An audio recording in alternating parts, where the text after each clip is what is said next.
Le mal-être psychologique est un phénomène qui prend de plus en plus de l'ampleur chez les jeunes.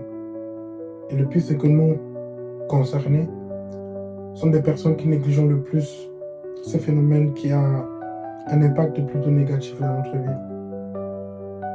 Aujourd'hui, on est tous animés par cette peur d'échouer, cette peur de rater sa vie, cette peur de se croire en retard. Pourtant, des fois, et même dans la plupart des cas, c'est tout à fait l'opposé, en fait, qui se transmet dans notre vie. Avant, on se comparait aux gens qu'on connaissait, aux gens de notre quartier, etc. Aujourd'hui, on se compare aux 1% des gens les plus riches du monde. Des fois, tu converses avec des amis et lorsque tu parles de ta situation, tu les entends dire, il y a Lamine Yamal, c'est ton petit frère. Et il est millionnaire. Mais de Lamine Yamal, il y en a un tous les 100 ans. Tu vois, l'exception est devenue une normalité. Pourtant, en réalité, notre situation n'est pas si catastrophique que ça. C'est juste que on l'a animé par une certaine peur, un certain doute, qui fait en sorte que, au final, on est atteint par tout cela et les conséquences ne peuvent qu'être négatives. En France, le nombre de jeunes dépressifs en quelques années a presque doublé.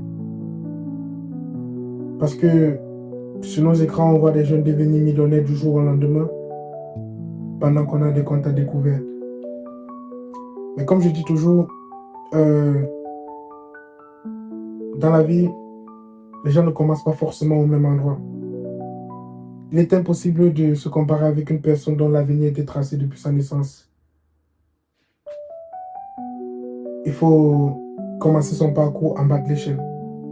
Il y a ceux qui arrivent et qui commencent leur parcours en haut de l'échelle. Depuis la naissance, ils étaient déjà au sommet.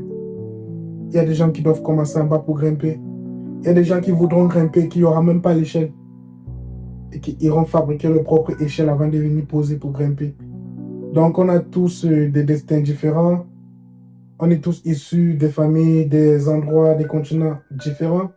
Et par ce fait, on ne peut pas forcément avoir la même destinée, mis à part des exceptions.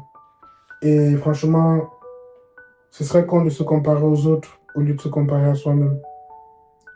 La plupart des fois, moi y compris, je me dis, non, ça va pas, est-ce que je vais réussir? Je suis stressé, angoissé parce qu'il peut arriver demain. Pourtant, comme la plupart des jeunes également, si je prends ma vie en 2024 et ma vie en 2026, il y aura une telle différence que je pourrais ne pas me reconnaître. Et sincèrement, chers jeunes, chers amis, prenons le temps de fois de se poser et de se féliciter pour ce qu'on a accompli, pour où nous sommes arrivés. Parce que le plus important, c'est pas d'avancer de façon exponentielle, je sais pas, mais c'est de ne pas stagner. Tant que tu fais le bilan de ta vie et que tu vois que où tu étais en 2025, c'est pas au même endroit que tu es en 2026, sincèrement, félicite-toi. N'aie pas peur de faire un parcours lent, mais aie simplement peur de stagner, de rester immobile, à réfléchir, à stresser sur son avenir, etc. Au point où on n'a même plus le temps de se concentrer sur ce qui est essentiel. Sincèrement, donnons-nous du temps et apprécions notre petit parcours. Je crois que c'est quelque chose dont on a besoin pour se remettre en place.